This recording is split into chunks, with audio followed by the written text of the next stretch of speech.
There's a pain that cuts deep in the silence of many homes, losing the respect of an adult child. I'm not talking about passing arguments or differences of opinion. I'm talking about that cold distance that appears when the one you love most no longer listens, no longer looks at you with trust, and seems to interpret everything you say as judgment or reproach. It's as if an invisible wall rises between two lives that were once so close that a single glance was enough to understand each other. And that wall hurts because behind it is the child you gave your whole life to, who now seems not to recognize who you are. My name is Gabriel, and I've been studying and practicing Stoicism as a way of life for more than 15 years. I've worked with hundreds of people around the world who carried this same wound, feeling ignored, feeling that their voice no longer mattered to their adult children, and discovering that the struggle to maintain control only pushed them further away. I've seen it in fathers who gave everything and felt discarded, in mothers who mistook help for dependence, in grandparents who, with broken hearts, couldn't understand when love turned into tension. Today, I want to take you by the hand down a different path, not of sermons or empty theories, but of 13 practical and profound lessons born from Stoicism, from the wisdom of great thinkers, and from the spiritual teachings that have guided entire generations.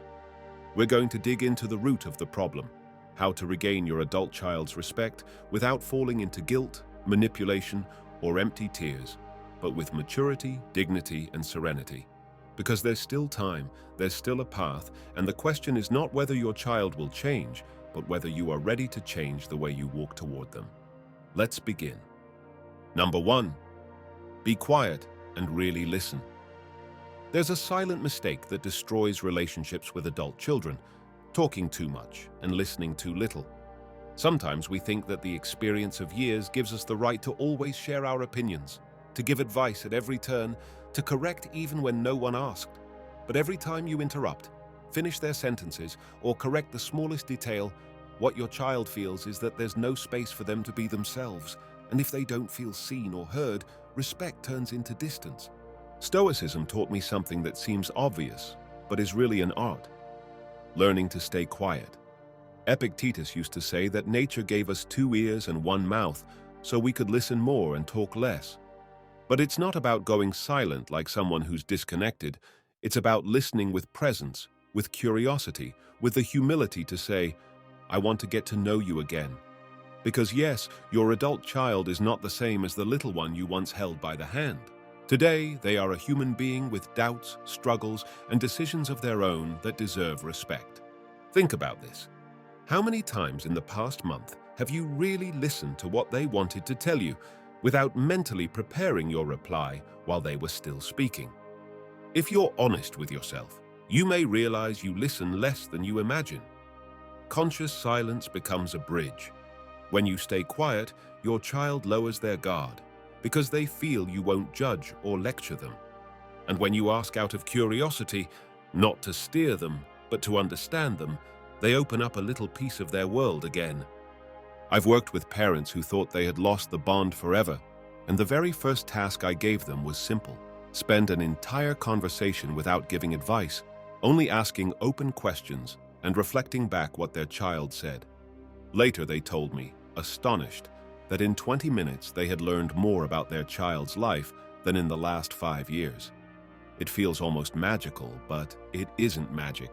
It's respect expressed through silence and full attention. I want you to picture this. Your child comes in with a frown, tells you about a problem at work, and instead of saying, I told you so, or here's what you should do, you simply respond with something like, I can see that must be tough. What do you think you'll do? That one phrase changes the whole dynamic. You give the responsibility back to them, you acknowledge them as an adult, and at the same time, you offer the safety of knowing they can talk to you without fear of lectures. The respect you're trying to regain won't be born out of long talks, but out of well-placed pauses, out of glances that say, I hear you, and out of the courage to keep quiet when your ego wants to shout. It's not easy because it means letting go of the teacher's role and accepting that you are now a student of your own child. But believe me, when you manage it, something softens, something reconciles, and little by little, in that silence filled with presence, the invisible wall begins to crack. The first step to regaining respect is not to speak better, but to listen better. Because silence, when it's genuine and attentive, becomes a profound act of love and dignity. Number 2, let go of control over money. Money is a strange thing. On one hand, we need it to live. On the other, it has the power to distort even the closest relationships. Many parents believe that continuing to pay for things for their adult children is a form of love, when in reality, it can become an invisible shackle that ends up stealing their respect. And I'm not talking about healthy generosity here, but about that pattern where your wallet decides for them, where financial help becomes the perfect excuse to control their life. The problem is that money creates an illusion of power. I pay, so I decide. But every time you repeat that phrase, even in different words, your child feels that you don't see them as a full-grown adult, but as someone incapable of standing on their own. Over time, that turns into resentment, because no one respects the person who keeps them tied down with favors that weigh more than they free. Seneca said that the true gift is the one that doesn't chain, but liberates. If your financial help comes with hidden conditions, it's not a gift. It's an emotional debt that sooner or later gets repaid in distance. Respect doesn't grow in the soil of debts, but in freedom. And if you really want to rebuild closeness with your child, you need to transform the way you help. Here's a practical exercise. Make a symbolic budget where you define what kind of financial support you give without expecting anything in return, what kind of help can be turned into clear agreements, and what expenses you need to cut off completely because they're creating dependency. It's not about slamming the door in their face, but about setting limits that honor both your role and theirs. Picture this. Your child needs money to pay off a bank debt. Instead of opening your wallet without a thought and then bringing it up at every meal, you could say, "I'll lend you this amount under these conditions with a repayment date."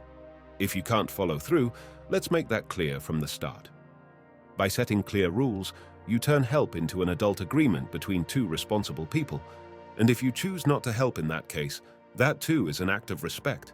You recognize them as someone capable of facing their own consequences. Let me share a parable I've always liked. A craftsman watched his apprentice make mistakes while carving wood. The craftsman wanted to step in and correct every time, but one day he realized that if he kept taking the tool from the apprentice's hands, the young man would never learn. So he forced himself to watch from a distance, even when it hurt to see the errors. In time, the apprentice became a master. The same happens with money. If you never let go of the tool, your child will never carve their own life. I know it hurts to think about stepping away from the role of provider because maybe your whole life you've defined yourself as the one who gave, the one who solved. But now the challenge is different. It's not about giving more, but about giving better.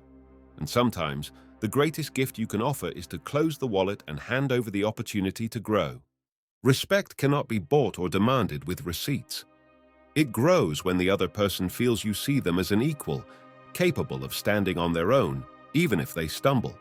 Let go of control over money, and you'll see how little by little the air clears in your relationship. Because nothing gives more dignity than being treated as a full adult, even when they still need help. Number 3. Apologize without buts. There's a word that many parents carry as if it weighed a ton. Sorry. Not because they don't know it, but because it's hard for them to say it without dressing it up in justifications. I'm sorry, but you also. I did it for your own good. You misunderstood me. And of course, with every hidden but, the apology loses its strength, turning into just another excuse in disguise. And your adult child, who no longer falls for decorations, sees it as nothing more than an attempt to ease your conscience without truly acknowledging the harm. Listen, apologizing doesn't strip you of dignity. On the contrary, it multiplies it. Stoicism taught me to distinguish between guilt and responsibility. Guilt ties you to the past, but responsibility gives you the power to repair. A mature apology doesn't try to erase what happened, it accepts it clearly and gives the other person the chance to feel validated. And believe me, few things restore respect like a calm, straightforward, "I was wrong." I want to suggest a simple 3-step ritual. First, acknowledge the fact without softening it. I spoke harshly when you didn't deserve it. Second, Take responsibility with no conditions. It was my mistake, not yours. Third, offer repair. I'm going to work on this so it doesn't happen again. That's it. Clear and direct. No frills, no sermons. It's uncomfortable, yes, but discomfort is the doorway to transformation. Let me share something personal. A few years ago, I had a heated argument with a close friend over something trivial. I was convinced I was right, until one night I reread some lines from Marcus Aurelius about the humility of admitting mistakes as a sign of strength. I felt it hit me in the chest. It wasn't about who was right, but about who was willing to hold the relationship above pride. The next day I said, "I'm sorry. I was wrong." Nothing more. No explanations. And that was enough for our friendship to regain its lost strength. With children, it's the same. You don't need endless speeches. You need consistency. If you admit a mistake today, then tomorrow you act differently. Because your child isn't waiting for you to recite a poetic apology, but to see new actions backing up your words. Respect is rebuilt more through coherence than through rhetoric. And let me take a moment here to invite you. If these words resonate with you, if this journey we're taking together makes sense to you, subscribe to the channel, hit like on this video, and tell me in the comments where you're listening from. The community we're building is part of this same process, learning to apologize without excuses, to be wiser in the second half of life, and to support each other on this path toward maturity. Forgiveness is not weakness, it's courage. It's the bravery of lowering your guard and telling the other person, "Yes, I failed, but I'm here to do better." And that gesture, small as it may seem, has the power to open cracks in even the coldest walls. Apologize without buts, and you'll see your child start looking at you again with the dignity you both deserve. Number 4, clear boundaries, clear peace. There's a silent trap in relationships with adult children, confusing love with permissiveness.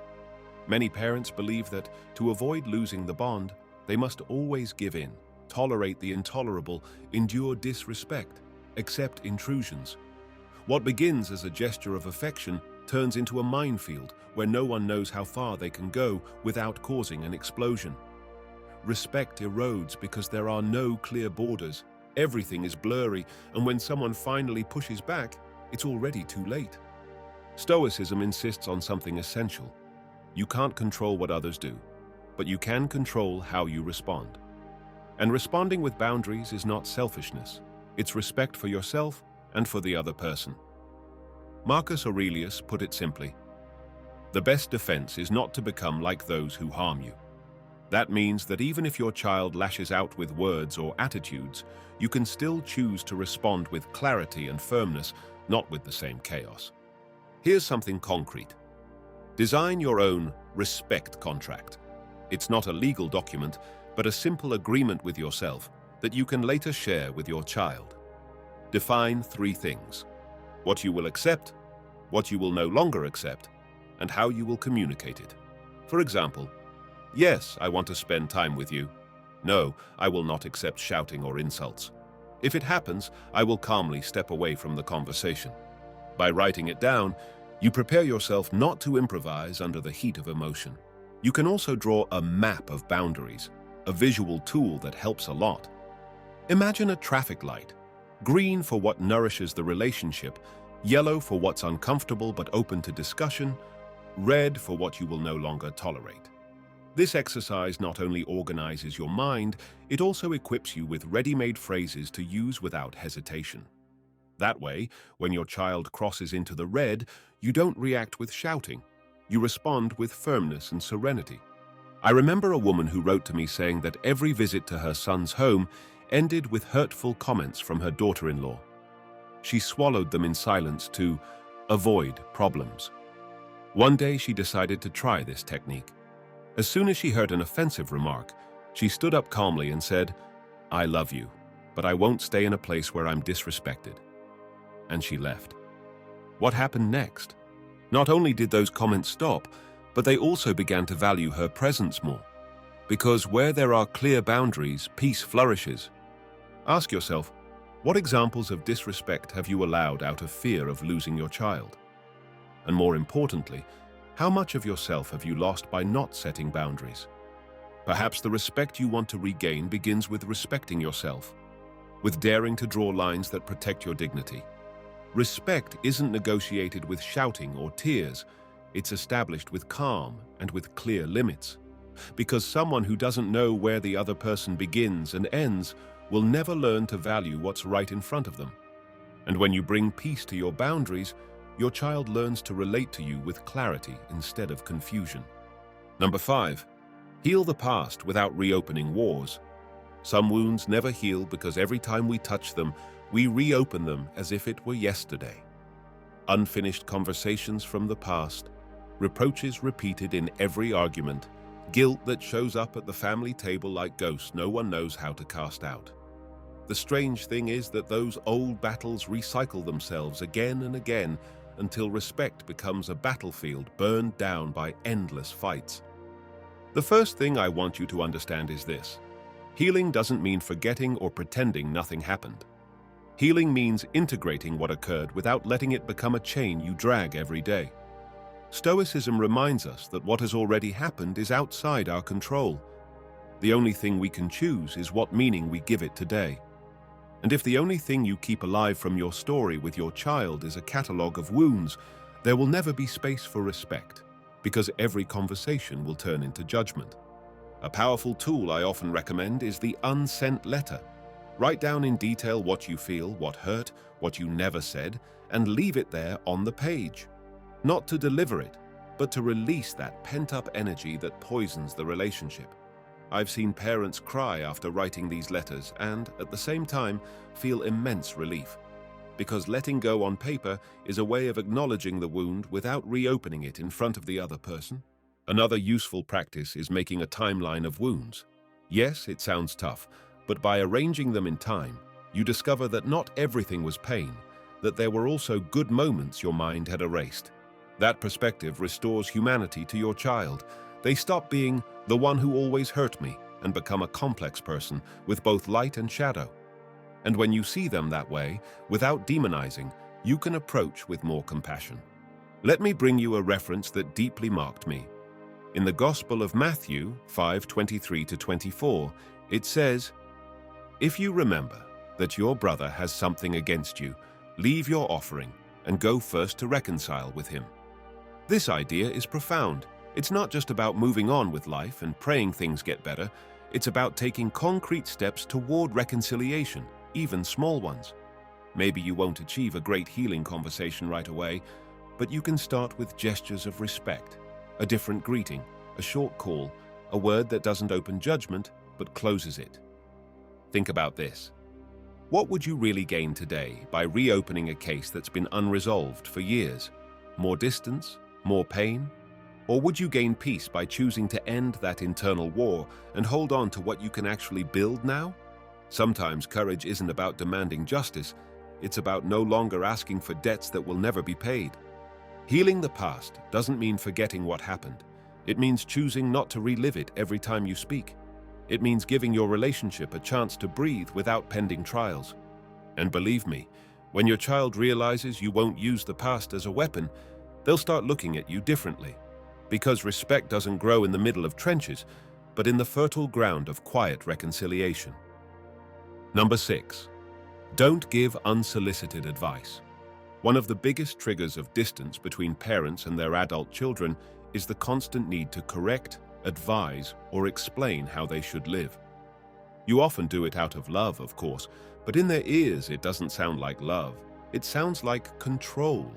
And every time you interrupt with a, "You should do this," or "If I were you," what your child hears is, "I still don't trust you to handle your own life." How can they respect you if they feel you don't respect them first? Stoicism makes it very clear. Other people's lives are not within your control. Only your actions and your choices are. Epictetus often repeated, "Some things are up to us, others are not." Your child's life belongs to the second category. You can give advice only when it's requested, but stepping into their space without invitation is crossing an invisible line that always costs you closeness.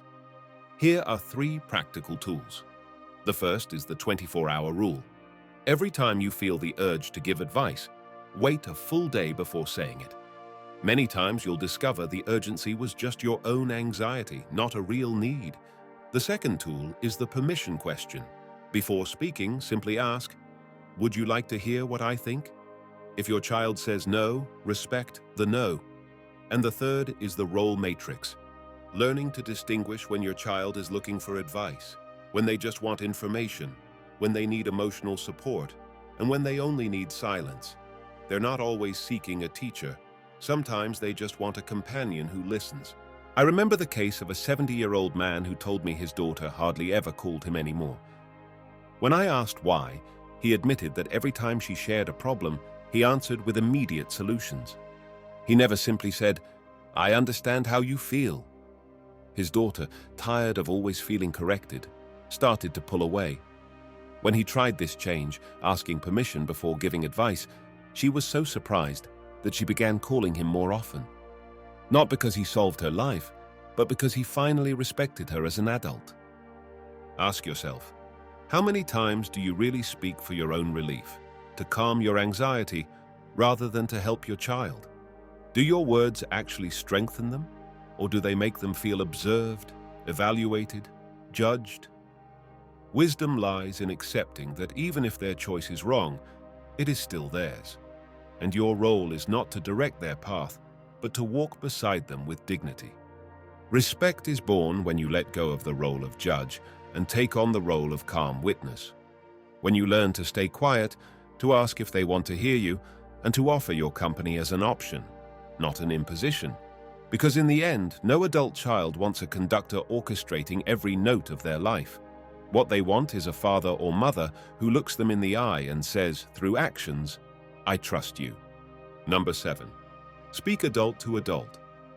Here lies one of the most invisible knots in the relationship between parents and their adult children, continuing to talk as if one were still the child and the other the authority. Of course, if you speak from above, the other responds from below, or with rebellion. The result is always the same. Someone ends up hurt, and the conversation turns into a battlefield where no one really listens. Respect is lost because one feels infantilized and the other feels ignored. The change begins with your language.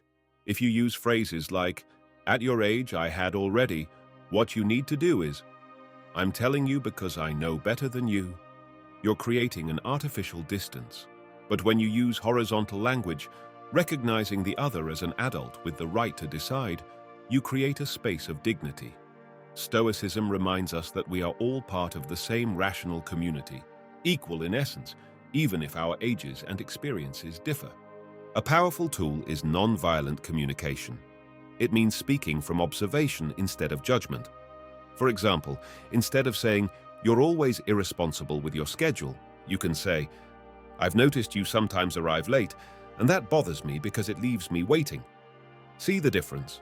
One sentence judges and humiliates, the other expresses what happens and how it affects you without destructive labels. Another useful resource is reflective listening. When your child tells you something, before answering with your opinion, repeat in your own words what you understood. "What you're telling me is that you feel tired from work, right?" This isn't a hollow technique. It's a deep act of respect. You're showing that their message matters so much, you're giving it back to confirm it.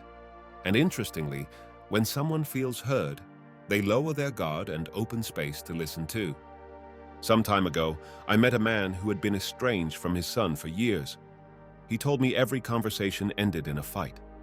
Together, we discovered he was using trigger words that lit his son's anger. Immature, selfish, you don't understand anything. When we worked on removing those labels and replacing them with neutral descriptions, the change was immediate. It wasn't magic, it was respect in the language. I invite you to make a list of your own trigger words, write them down, face them, and commit to never using them again. Because every time you let them slip, you drive a splinter into the relationship. Then create 3 new bridge phrases to help you keep the adult-to-adult tone, such as, "I want to better understand what you're saying. I'm interested in how you see it. Tell me more about that." Simple, but they change the entire atmosphere. Remember, your child is no longer the kid you corrected when homework was undone. They are an adult carrying their own dilemmas. If you speak to them as an adult, you treat them as an equal. And if you treat them as an equal, respect begins to bloom again. Because words are not just sounds, they are the way you build or destroy invisible bridges. Number 8, respect their partner and their home.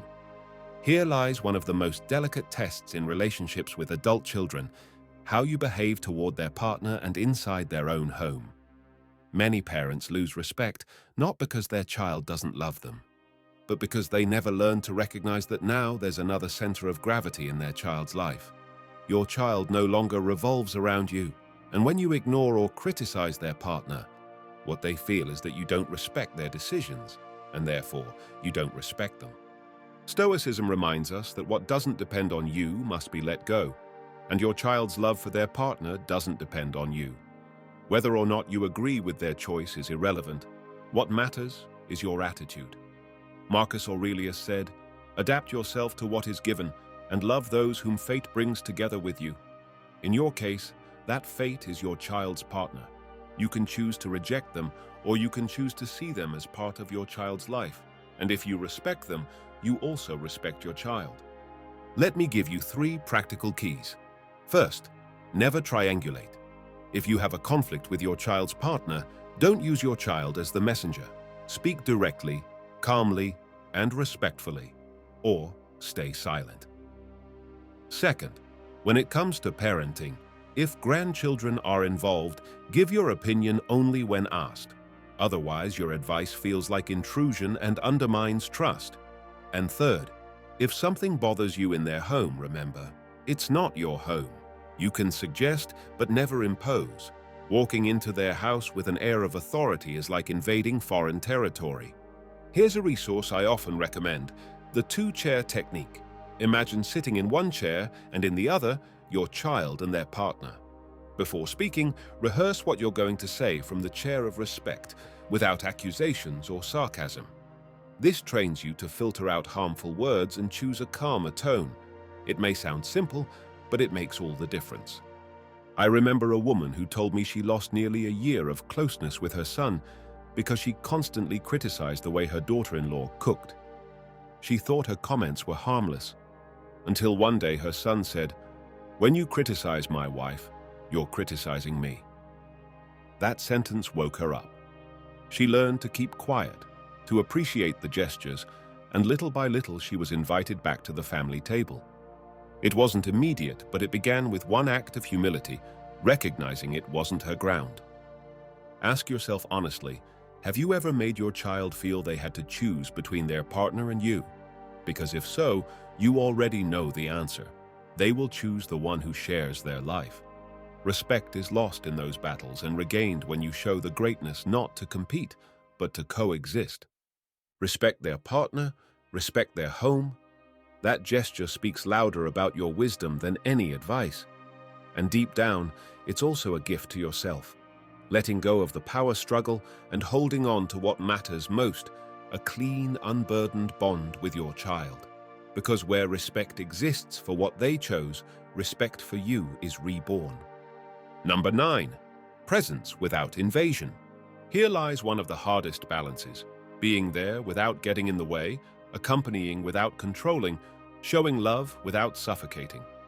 Many parents believe that expressing love means being on top of their child all the time. Daily calls, surprise visits, insistent messages. But what begins with good intentions turns into suffocation. And the irony is, the closer you try to be, the further your child pulls away. Respect fades because your presence feels like intrusion, not companionship. Stoicism teaches that authentic love is not possessive. To love is to offer yourself without chains, to be available without imposing. Remember what Seneca said, "Nothing is more noble than the one who gives freedom while offering love." This means your child should feel that your company is a refuge, not a burden.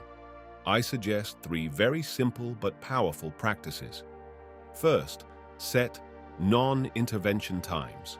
Moments when you consciously decide not to call or text, even if you're tempted.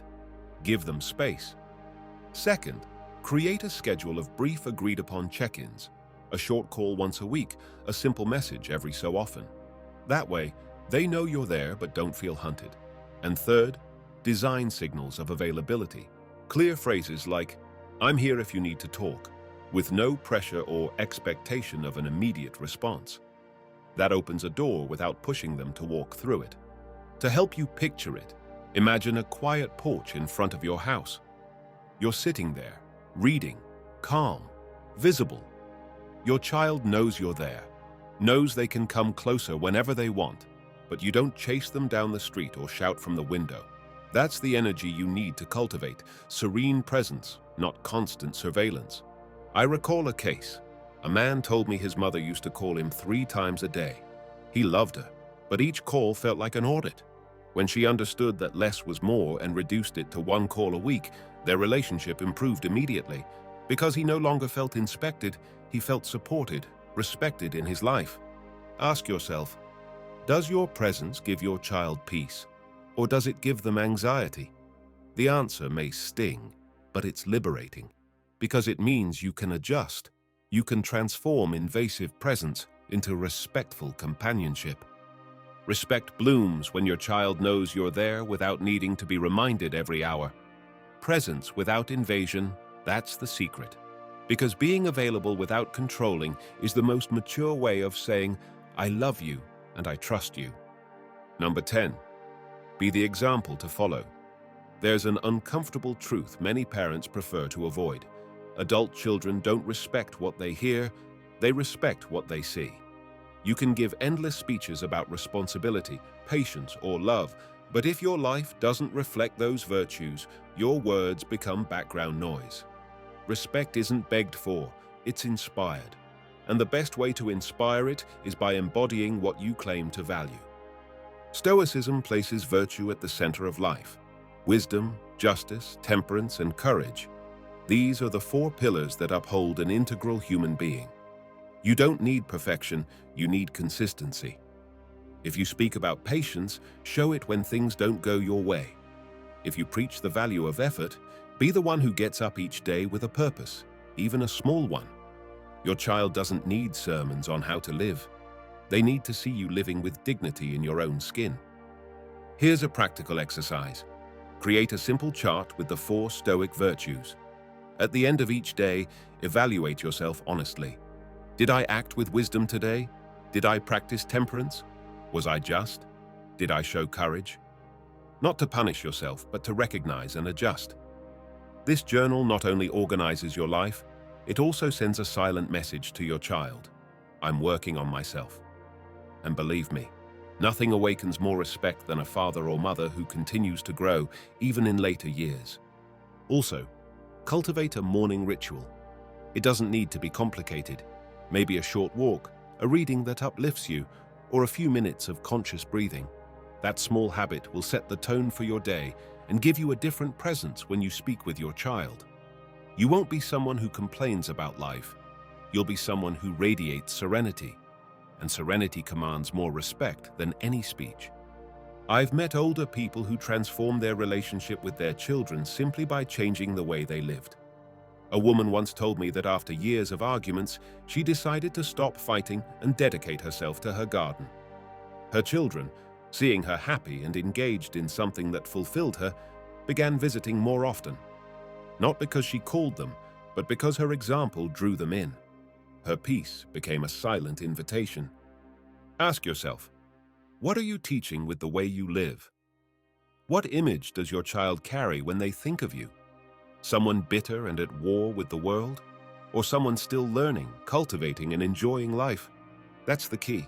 Don't try to impose respect. Become someone naturally respectable. Because in the end, your child won't remember your speeches. They'll remember your example.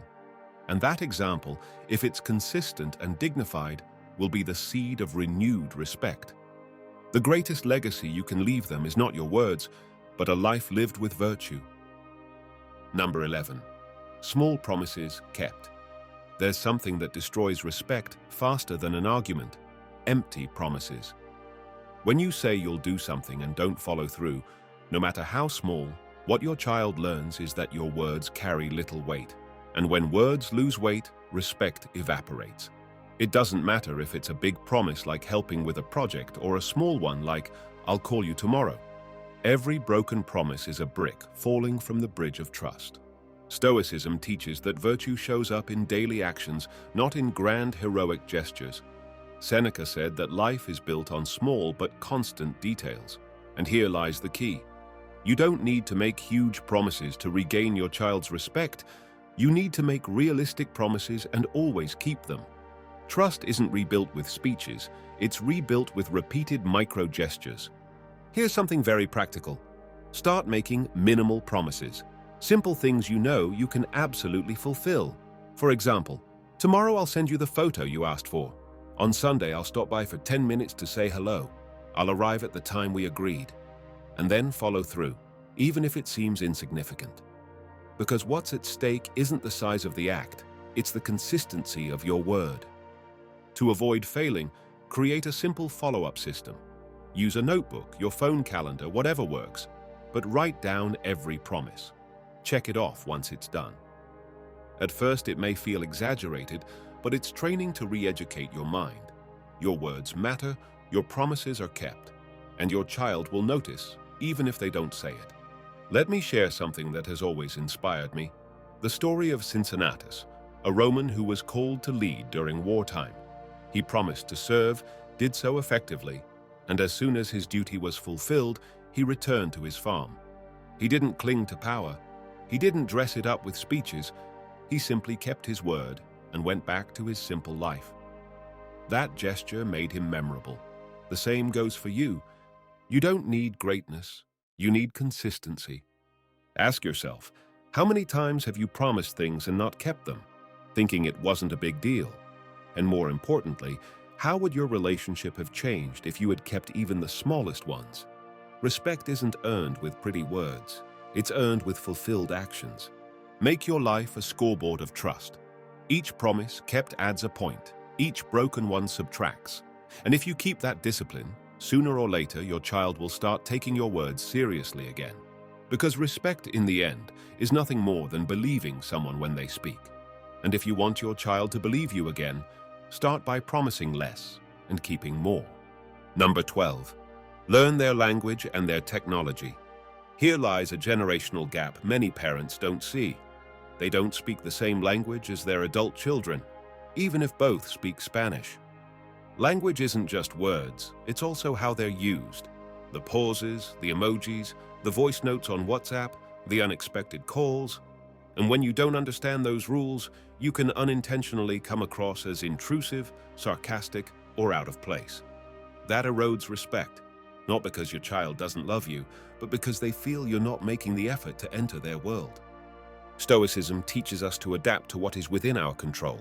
And yes, learning to use a cell phone, an email, or a short message is within your control. It doesn't matter if you're 60 or 70, it's never too late to learn.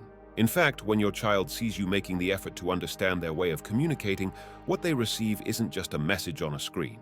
It's a gesture of respect. I value your world. I don't expect everything to adapt to mine. Here's a quick mini workshop on relational technology. First, response times. Don't insist if they don't reply immediately. Most people today are flooded with messages daily. Second, tone.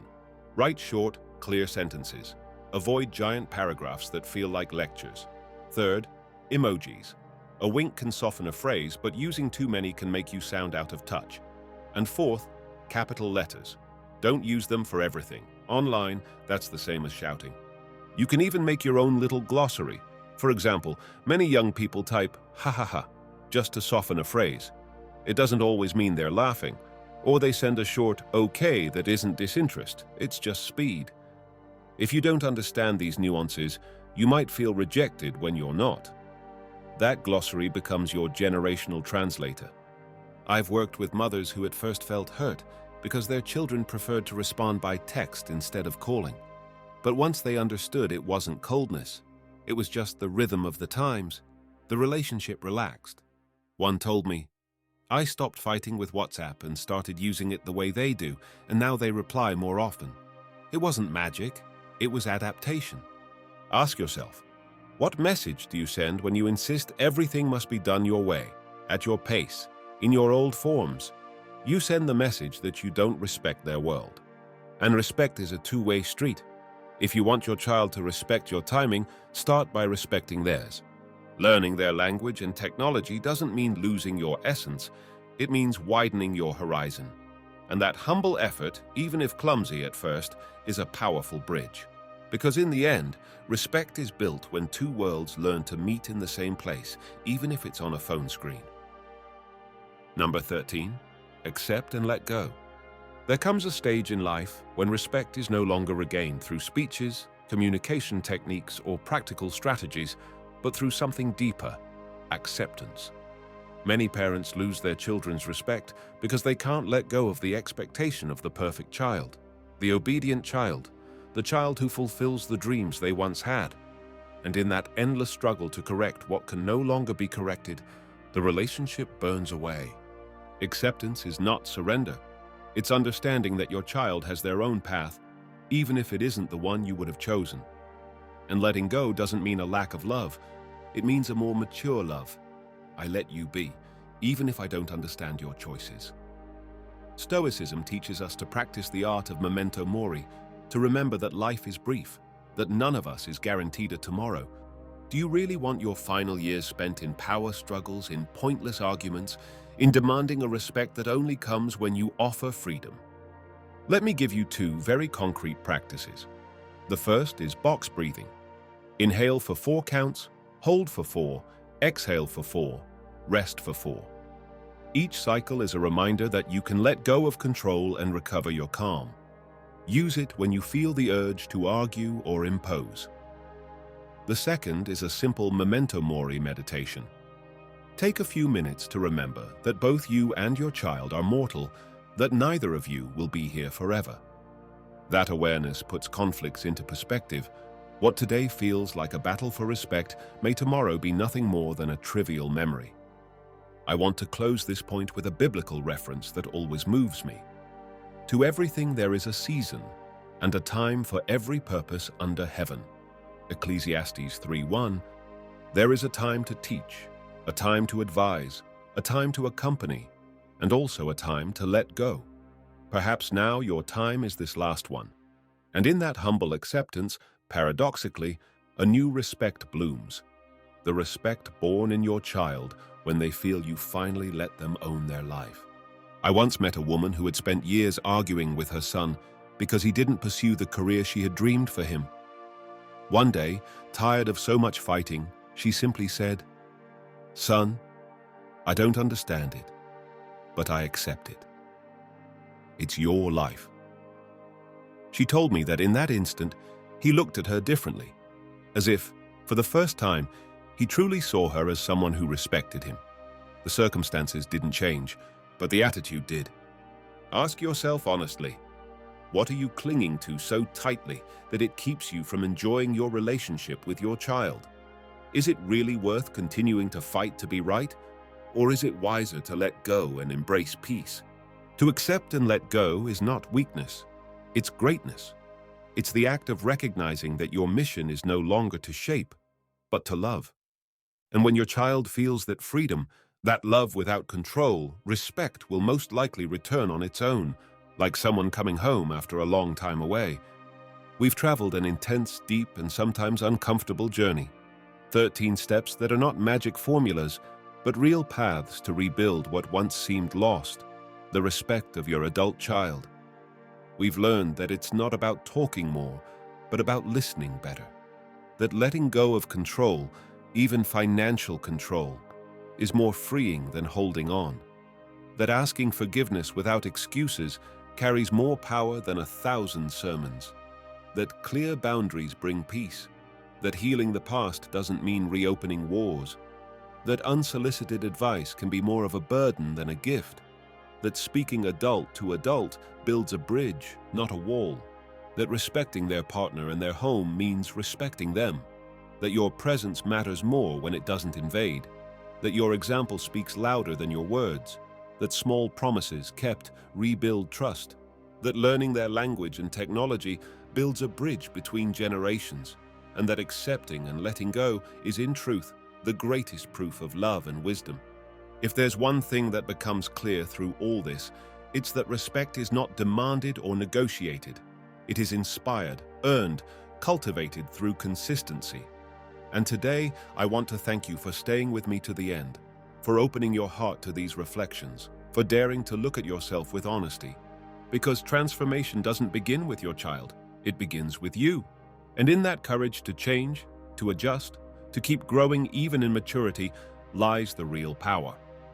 I'm Gabriel, and this space, the Stoic Garden, exists to walk with you on this path, to remind you that it's never too late, that age is not a sentence, that you can still live with wisdom, dignity, and serenity. I want to invite you to write in the comments which country you're listening from, so that together we can keep weaving this wonderful community of truth seekers. And let me suggest a powerful phrase to seal this journey. Write, "I live with wisdom," because that will be the root of everything you build from here on. Share this as well with someone who needs it, a sister, a friend, a loved one. You never know when a word may be the breath of encouragement another heart has been waiting for. Thank you truly for being here, for allowing me to walk with you through these reflections. Now, on your screen, 2 more videos from this channel will appear. Choose one and continue this journey of learning, because there is always a new way to bring practical wisdom into your everyday life. Respect may be lost in the noise, but it is regained in serenity. And that serenity today is already yours.